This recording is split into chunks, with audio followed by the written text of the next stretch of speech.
It is all too easy to stare into the empty depths of the eye sockets of a star and forget that what you are looking at was once a human being with as rich an inner life as yours. These days, however, in museums, churches, and bizarrely unexpected places, many stars are being found and transformed by researchers. By constructing the faces of people from the past, we can bring them back to life, at least in terms of how we perceive them. Here are 10 of the most breathtaking facial reconstructions, each of them providing a fascinating glimpse into history. Number 10. Sayanti Hanunia Nasa. The Etruscans were the master of Italy for centuries before the Romans conquered them. Today little remains of their world, as the Romans were so thorough in absorbing them. Some of the most startling discoveries archaeologists have made are in the tombs of the Etruscans left behind. Sarcophagi of the Etruscans show the date of as they look in life. The dead person is depicted reclining on a bed, often with a pillow under one arm for comfort. In the British Museum, the sarcophagus of Sayanti Hanunia Nasa can be found. Her image shows a plump but fresh-faced lady in the peak of health examining the less likely remains inside the coffin gave experts the chance to compare the image with the reality. They found Sayanti Hanunia Nasa to be a woman of around 50 when she died. By modeling how her flesh would have been attached to her skull, they found that the model on top of the sarcophagus was clearly a portrait of the dead woman, even if a somewhat flattering one. Number 9. Chatterman. Chatterman is the oldest near-complete Homo sapiens skeleton found in Britain, dating to around 10,000 years ago. He has long been a figure of interest for historians. Where had he come from, and what was his life like? It was determined that he suffered from a bone infection and probably died a violent death, but not all that much was known about him. In 2018, DNA studies on the remains allowed for an accurate reconstruction of Chatterman for the first time. It was discovered that Chatterman had blue eyes, dark curly hair, and dark skin. It appears that the pale skin that can often be used to identify British people in the summer was a much more recent development than originally thought. Studies suggest that Chatterman was part of the population known as Western European hunter-gatherers, who form around 10% of the ancestry of modern Britons. Number 8. Richard III. Kings do not usually have to wait for a parking space. Richard III of England spent centuries under a parking lot, however. In 2012, more than 500 years after his death in battle, the king's remains were dug up. Archaeologists had good reason to suspect he was buried there, as it was known to be the site of the church where he was thought to have been laid to rest. They immediately suspected they had found their monarch by examining the bones and noting the wounds which caused his death and the scoliosis which twisted his spine. Confirmation came through DNA comparison with surviving relatives. Using the rediscovered skull, they were able to give the first accurate portrait of the malign Richard. Paintings done during his reign were later altered, and those done afterward showed the king as a wicked and deformed character. We now know that Richard simply had a somewhat prominent nose and chin. Number 7. Griffin Warrior. The Griffin warrior tomb is the name given to an archaeological site at Pylos in Greece. Discovered in 2015, it dates from around 1450 BC and contains rich offerings, as well as a skeleton. One author finds a tiny engraved gem showing two men in combat. Is considered one of the masterpieces of ancient Greek art. The griffin warrior of the tomb got his name from an ivory plate showing a griffin. The excavation showed that the dead person was a man in his 30s and likely to have been both rich and important. The quality of the goods alone testified to his wealth, but his height and strength suggested he had enjoyed a good diet in life. Tombs found in the grave suggest he wore his hair long. By examining the skull and the engraved stone, a facial reconstruction was made that captured both the warrior's facial structure and how he wore his hair and shaved. Number 6. Dante. It should not perhaps surprise us that Dante the poet of the Christian afterlife has had a bit of a complicated time after his own death. A renowned poet in his own life, he was exiled from his beloved Florence. When he died, he was buried in Ravenna, recognizing that they had cast out one of their geniuses. Florence wanted his body back, but the monks in charge of his grave hid his bones. Florence has had to suffer without his corpse since then. A man as famous as Dante always has painting made of him, but most of them are quite ugly. His cheeks hang down, and his nose points as at his chin.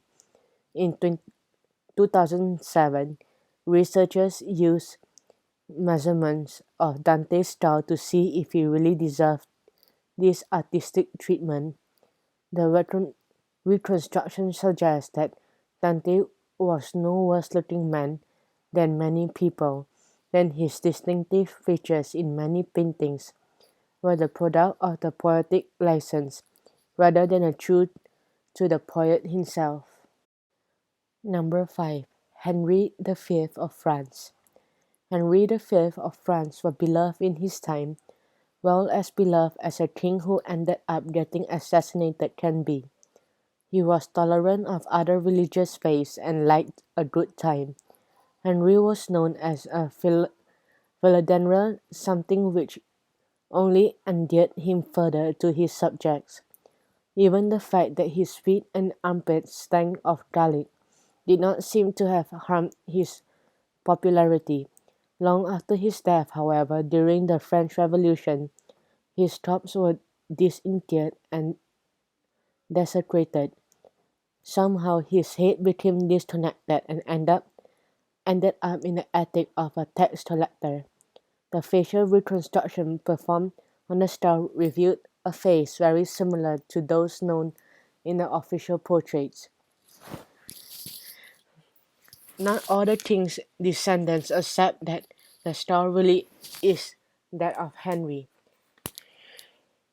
and for now it sits in a bank vault in Paris. Number 4. Simon of Sudbury. It's not only kings who can misplace their heads. Simon of Sudbury is unfortunate in that he was still alive when he was removed. With 8 brutal blows from an axe, Simon, Archbishop of Canterbury, had made the unfortunate choice to become Lord Chancellor of England in 1380, when the country was at war and broke. The jewels of the young King Richard II were pawned, but to continue the war with France required the vast sum of £116,000. It was decided that a poll tax would be levied. This proved a mistake as it provoked the peasants' revolt, which led to Simon being beheaded. His head was speared onto a spike and paraded around the city before being recovered. Today it rests in a church, but it has been used to reconstruct the unfortunate archbishop's appearance. Looking a little like Shrek, the chancellor would have been a very distinctive person in life. Hiding from his enemies was probably not an option. Number 3. The Lady of Chao. In 2006, a mummy was discovered in Peru. Though well preserved, the Lady of Chao died roughly 1,500 years ago. Those who buried her had not set out to mummify a young lady. The conditions just happened to be right to dry her body before it rotted. Her corpse remained in such good condition that her tattoos of snakes, spiders, and crabs could still be seen because of the high status items found with her and the location of her burial. The Lady of Chao made her discoverers consider that they thought they knew about Mochi society. Ladies, it seems, could be leaders. By laser scanning the face and skull, researchers were able to recreate her appearance at the time of her death. Only in her 20s there is some evidence that the Lady of Chao died shortly after childbirth. By comparing the reconstruction to her face to those of women currently living in the area, it was found that face and skull shapes have changed relatively little in the intervening centuries. Number 2. Saint Nicholas. Santa Claus is a real person, or at least he is based on a real person. Saint Nicholas was a 4th century bishop who lived in modern day Turkey. He gained his reputation as a gift giver because of his habit of covertly leaving small presents for the needy. In one case, he is said to have thrown small bags of gold through the window, an act which saved 3 girls from being forced into prostitution. According to legend, the bags landed in stockings and shoes left by a fireplace. While many children would dearly love to see Saint Nicholas on Christmas Eve, those who actually see his face would have to travel to Bari in Italy, where his remains are held. In 2014, these remains were used to recreate the saint's face. Saint Nicholas had at some point suffered a badly broken nose, so bad that it cracked the bones between his eyes. This failed to heal straight and would have given the saint's nose a dramatic twist. This may have been a result of torture the saint is said to have endured during the persecution of Christians. Number 1. Tutankhamun.